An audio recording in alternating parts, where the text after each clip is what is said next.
Hi, నా పేరు Pranav. So ఈ రోజు నుంచి ఈ ఛానల్లో నేను ఫుట్బాల్కి రిలేటెడ్ వీడియోస్ అన్నీ చేస్తూ ఉంటా. సో ఈ వీడియోలో అయితే మనం ఫుట్బాల్ ఫర్ బిగినర్స్కి సంబంధించిన టాపిక్ని అయితే డిస్కస్ చేద్దాం. నేను ఒక గ్యారంటీ ఇవ్వగల, దీని నెక్స్ట్ వీడియో అయిపోయేసరికి మీరు ఒక ఫుట్బాల్ మ్యాచ్ని ఎట్లాంటి డౌట్ లేకుండా చూడగలుగుతారు. అది 100%, అది మాత్రం రాసిగలుగుతాయి. ఎందుకంటే మీకు ఒక ఫుట్బాల్ మ్యాచ్ చూడాలంటే ఏమేమి తెలుసుకోవాలో అన్నీ కూడా కవర్ చేస్తాయి ఈ 2 వీడియోస్లో. ఇంకా లేట్ చేయకుండా వీడియో స్టార్ట్ చేసేద్దాం. ఇప్పుడు ఈ వీడియోలో మొత్తం కూడా ఎగ్జాంపుల్ ఏ టీమ్ బి టీమ్ అని తీసుకుందాం. అంటే 2 టీమ్స్ ఆడతాయి కాబట్టి ఏ టీమ్ బి టీమ్ అని ఒక ఎగ్జాంపుల్ తీసుకుని వీడియో అంతా డిస్కస్ చేద్దాం. ఫస్ట్ క్రికెట్లానే ఫుట్బాల్లో కూడా ఏ టీంలో 11 ప్లేయర్స్ ఉంటారు, బి టీంలో 11 ప్లేయర్స్ ఉంటారు. సో ఈ 11 ప్లేయర్స్లో ఒక్కొక్క ప్లేయర్ మాత్రం డిఫరెంట్గా డ్రెస్ అయి ఉంటాడు. వాళ్ళని గోల్ కీపర్స్ అంటారు. గోల్ కీపర్ ఒక్కతనే బాల్ని చేత్తో పట్టుకోగలరు, ఇంకెవరికి కూడా ఆ రైట్ ఉండదు. పట్టుకుంటే మాత్రం ఫౌల్ వస్తుంది. అర్థమైందా? గోల్ కీపర్ మాత్రమే బాల్ని చేత్తో పట్టుకోగలుగుతాడు.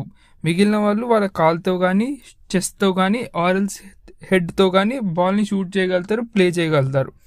సో ఇది ఫస్ట్ పాయింట్ క్లియర్ అయిపోయింది. సెకండ్ పాయింట్ వచ్చేసి ఫుట్బాల్ ఎంతసేపు జరుగుతుంది. ఒక మ్యాచ్ వచ్చేసి 90 మినిట్స్ పాటు జరుగుతుంది, అఫీషియల్ ఫుట్బాల్ మ్యాచ్. ఈ 90 మినిట్స్ని కూడా 45 minutes first half, 45 minutes second హాఫ్గా డివైడ్ చేస్తారు. కబడ్డీ చూడండి, 20 మినిట్స్ ఎలా ఉంటుందో అలా 45 మినిట్స్. ఈ 45 మినిట్స్లో కూడా మధ్యలో ఒక 15 మినిట్స్ దాకా బ్రేక్ ఉంటుంది సెకండ్ 45 మినిట్స్కి.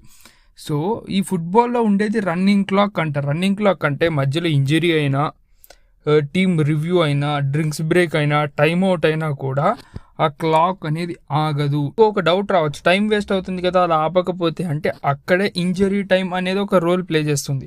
మధ్యలో ఏమైనా ఇంజరీస్ అయ్యి అలా మ్యాచ్ ఆగిపోతే ఆ టైంని రెఫరీస్ కౌంట్ చేసి ఫస్ట్ హాఫ్లో ఎంత ఆగిపోయిందో అది ఫస్ట్ హాఫ్ అయిపోయాక, సెకండ్ హాఫ్లో ఎంత ఆగిపోయిందో సెకండ్ హాఫ్ అయిపోయాక. సో మీరు స్క్రీన్ మీద చూస్తున్నారు కదా, ఈ టైప్ ఆఫ్ డిస్ప్లేలో రెఫరీ ఆ పైన నెంబర్ని పట్టుకుని ఇప్పుడు ఈ స్క్రీన్లో 4 మినిట్స్ చూపిస్తున్నారు అంటే ఈ ఫస్ట్ హాఫ్లో 45 మినిట్స్కి 4 మినిట్స్ యాడ్ చేస్తున్నారని అర్థం.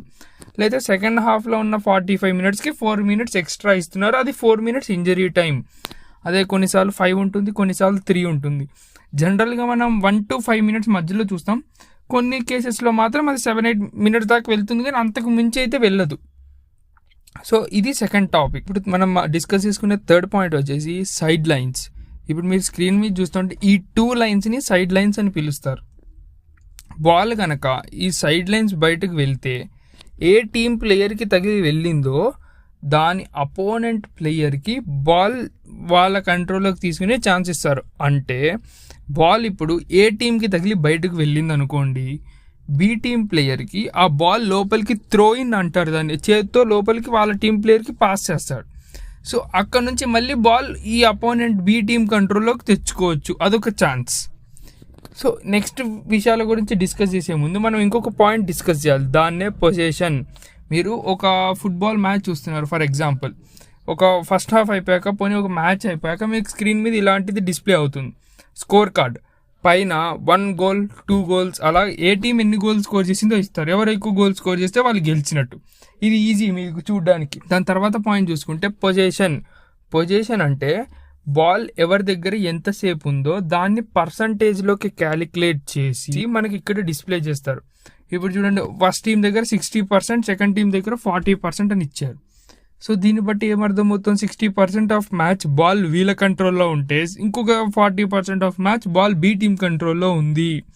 సో పొజిషన్లో ఎవరు రీడింగ్ ఉన్నారు, బాల్ ఎవరి దగ్గర ఎక్కువసేపు ఉంచుకున్నారు, ఏ టీం.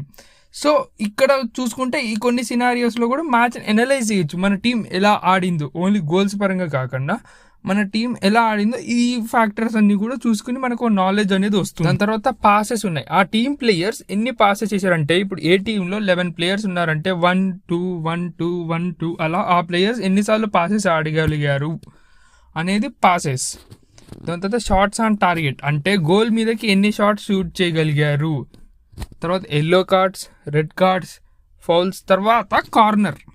ఇప్పుడు మనం కార్నర్ గురించి డిస్కస్ చేద్దాం. కార్నర్ అంటే ఇప్పుడు మీరు ఎగ్జాంపుల్ చెప్తా చూడండి. ఇప్పుడు మీకు స్క్రీన్ మీద కనిపించేది ఇది ఒక ఫుట్బాల్ కోర్ట్. ఏ టీంకి ఇది అటాకింగ్ సైడ్ అవుతుంది, ఏ టీంకి ఇది అటాకింగ్ సైడ్ అయింది కాబట్టి ఆటోమేటిక్గా బి టీంకి ఇది డిఫెండింగ్ సైడ్ అవుతుంది. సో ఇప్పుడు చూడండి, ఏ టీమ్ అటాకర్స్ బాల్ని తీసుకొచ్చినప్పుడు అది డిఫెండింగ్ టీమ్కి తగిలి గోల్ వెనకాలకి వెళ్ళింది అనుకోండి, రైట్ సైడ్ వెళ్తే రైట్ కార్నర్, లెఫ్ట్ సైడ్ వెళ్తే లెఫ్ట్ కార్నర్. అంటే మీకు చూపిస్తున్నా కదా, ఈ పొజిషన్లో ఇలాంటి ఏరియాలో బాల్ని పెట్టుకుని కిక్ చేస్తారు అటాకింగ్ టీమ్ ప్లేయర్స్. సో అది ఆ గోల్ పోస్ట్ దగ్గరికి వెళ్తుంది. అప్పుడు ఏ టీం వాళ్ళకు ఒక ఛాన్స్, వాళ్ళ తలతో కానివ్వండి, కాలుతో కానివ్వండి, గోల్గా కన్వర్ట్ చేసే ఛాన్స్ వస్తుంది. దాన్ని కార్నర్ అంటారు.